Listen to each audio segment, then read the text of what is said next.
Dalam bahasa Indonesia, harta karun diartikan sebagai harta benda yang tidak diketahui pemiliknya. Harta karun identik dengan harta yang terkubur.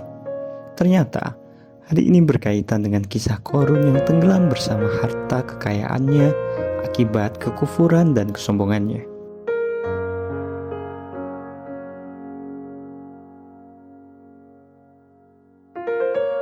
Kisahnya diabadikan dalam Al-Quran sebagai bentuk peringatan sekaligus menjadi pengingat bagi manusia.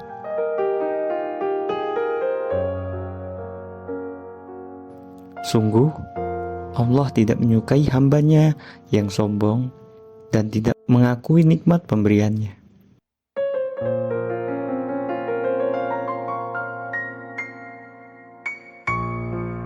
Bahkan, dalam sebuah hadis, nama Korun dijejerkan bersama dengan nama-nama lain yang tercela perilakunya.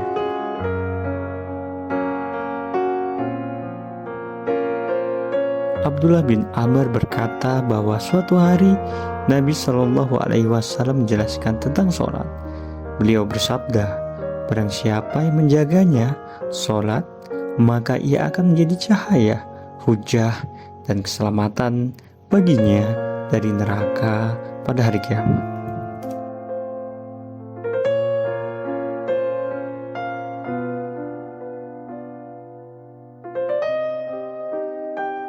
Dan barang siapa yang tidak menjaganya, maka ia tidak akan menjadi cahaya, tidak pula keselamatan dan hujah baginya. Pada hari kiamat, ia akan bersama Korun, Fir'aun, Haman, dan Ubay bin Khalaf. Hadis riwayat Ad-Darimi.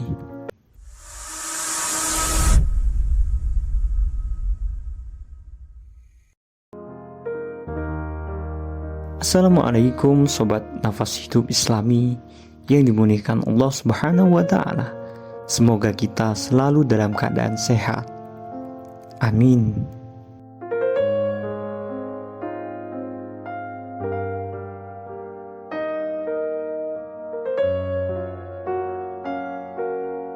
Di kesempatan kali ini kita akan membahas tentang kisah Korun tenggelam bersama hartanya. Simak selengkapnya. Tapi sebelum itu, jangan lupa sukai video ini, share, dan juga subscribe agar banyak lagi kebermanfaatan yang selalu kita tebarkan. Sikap sombong Korun. Dalam ensiklopedia Al-Quran dan Hadis disebutkan bahwa Korun adalah salah seorang sepupu Nabi Musa, anak dari Yashar yang merupakan adik kandung ayah Nabi Musa, Imran. Baik Nabi Musa dan Korun masih termasuk keturunan Nabi Yakub, karena keduanya merupakan cucu dari Kuhas bin Lewi. Adapun Lewi bersaudara dengan anak Nabi Yakub, Yusuf. Oleh karena itu, apabila diurutkan nasabnya, maka nama lengkapnya adalah Korun bin Yashar bin Kahid, Kuhas bin Lewi bin Yakub bin Ishaq bin Ibrahim. Sebelum menjadi hartawan yang bergelimang kekayaan, Korun sangatlah miskin dan tidak memiliki banyak anak. Ia bahkan sempat meminta Nabi Musa untuk mendoakannya agar diberikan harta benda, dan permintaan tersebut dikabulkan oleh Allah Subhanahu wa Ta'ala. Dikisahkan pula, dia sering mengambil harta dari Bani Israel yang lain dan memiliki ribuan gudang harta penuh berisi emas dan perak. Saking kayanya, kunci-kunci harta bendanya harus dipikul oleh beberapa orang yang kekar karena terlampau berat untuk dibawa oleh satu orang.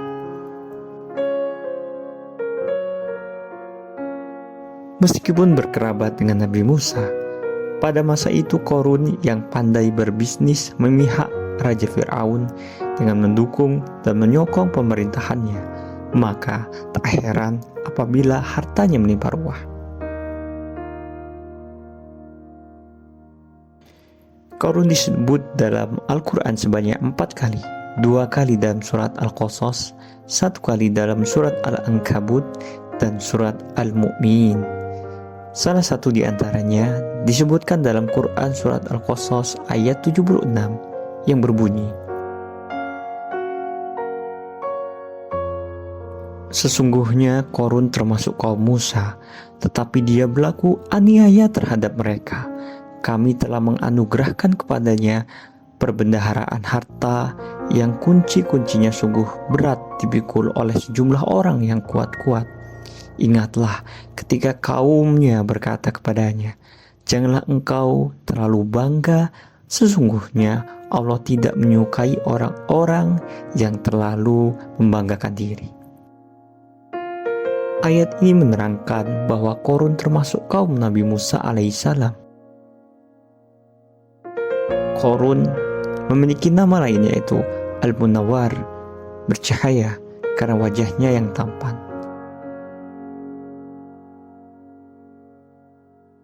Yana Adam, Abu Alwi bin Nasruddin bin Sudir dalam bukunya yang berjudul Rahasia Dahsyat di Balik Kata Syukur menyebutkan bahwa Korun dengan julukan Munawwir karena keindahan suaranya membaca kitab Taurat.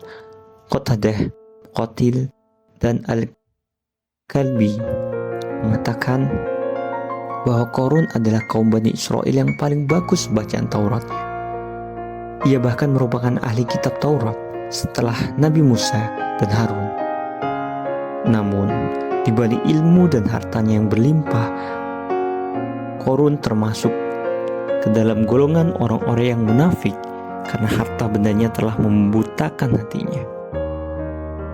Banyak orang soleh yang mengingatkan dan menasihati agar ia tidak bersikap berlebihan dan tinggi hati. Namun, Korun mengabaikan dan menganggap bahwa harta yang dimilikinya dapat dari ilmu dan usahanya tanpa campur tangan dari Allah. Hal ini termaktub dalam Al-Quran surat Al-Qasas ayat 78. Tidak, Korun berkata, "Sesungguhnya aku diberi harta itu semata-mata karena ilmu yang ada padaku. Tidaklah dia tahu bahwa sesungguhnya Allah telah membinasakan generasi sebelumnya yang lebih kuat daripadanya dan lebih banyak mengumpulkan harta.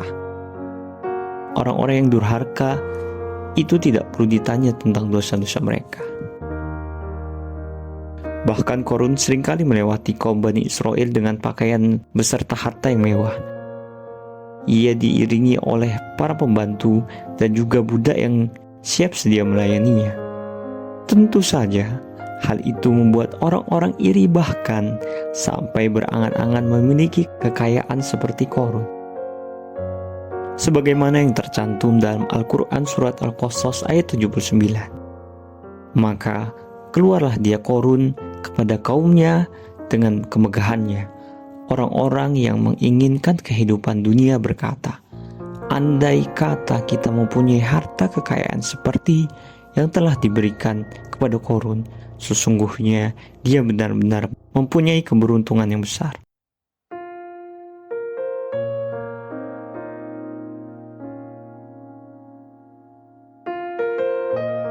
Sementara surat Al-Ankabut ayat 39 Allah telah menjelaskan, "Dan juga Korun, Fir'aun dan Haman, sungguh benar-benar telah datang kepada mereka Musa dengan membawa keterangan yang nyata, tetapi mereka berlaku sombong di bumi dan mereka orang-orang yang tidak luput dari azab Allah."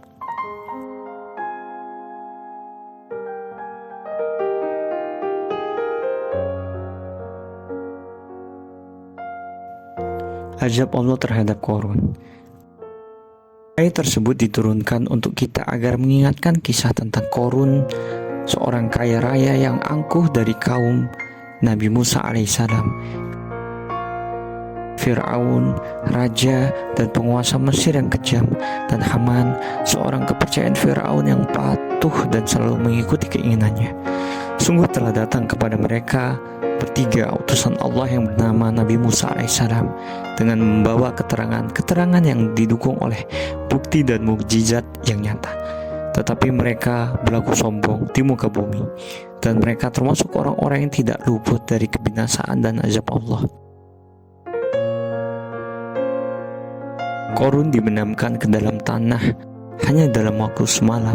Beberapa riwayat juga menyebutkan bahwa Allah menurunkan gempa bumi yang dahsyat beserta tanah longsor.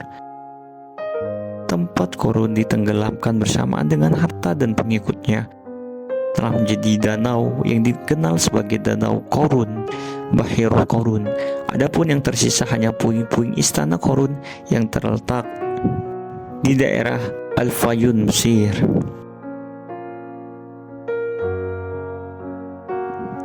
Korun tenggelam bersama seluruh harta kekayaannya ke dalam perut bumi, dan tidak ada satupun yang tersisa. Tidak ada pula satu orang saja yang dari keluarganya, kerabat, teman maupun pengikutnya yang mampu menyelamatkannya. Dan ilmu yang dimiliki dan diagung-agungkan olehnya justru menjadi malapetaka baginya. Melihat apa yang telah menimpa Korun, orang-orang yang tadinya merasa iri hati dan berangan-angan ingin memiliki harta seperti Korun, kemudian menjadi semakin beriman dan memperbanyak kesabaran. Mereka juga memuji Allah atas peringatan yang telah disampaikan sebagaimana dalam Al-Quran Surat Al-Qasas ayat 82. Orang-orang yang kemarin mengangan-angankan kedudukannya Korun itu berkata, "Aduhai, benarlah Allah melapangkan rezeki bagi siapa saja yang Dia kehendaki dari para hambanya, dan Dia juga yang menyempitkan rezeki bagi mereka. Seandainya Allah tidak melimpahkan karunia-Nya pada kita, tentu Dia telah membenamkan kita pula. Aduhai, benarlah tidak akan beruntung orang-orang yang ingkar terhadap nikmat." Sobat Nafas Hidup Islami, demikian kisah dari Korun, seorang kaya raya yang mendapatkan peringatan keras dari Allah berupa azab atas sikap sombongnya. Bagaimanapun, setiap rezeki dan nikmat yang telah didapatkan setiap manusia adalah atas izin dan karunia Allah. Semoga kita semua dapat mempelajari kisah ini untuk senantiasa bersyukur kepada Allah Subhanahu wa Ta'ala. Semoga kita dijauhkan dari azab Allah yang demikian mengerikan, sebagaimana ditimpakannya kepada Korun, seorang yang sangat pelit dan kikir. Dia tidak mampu mensyukuri nikmat yang diberikan Allah Subhanahu wa Ta'ala dengan harta kekayaan yang luar biasa banyak itu. Wallahu a'lam bishawab. Sampai jumpa lagi di video selanjutnya. Wassalamualaikum warahmatullahi wabarakatuh.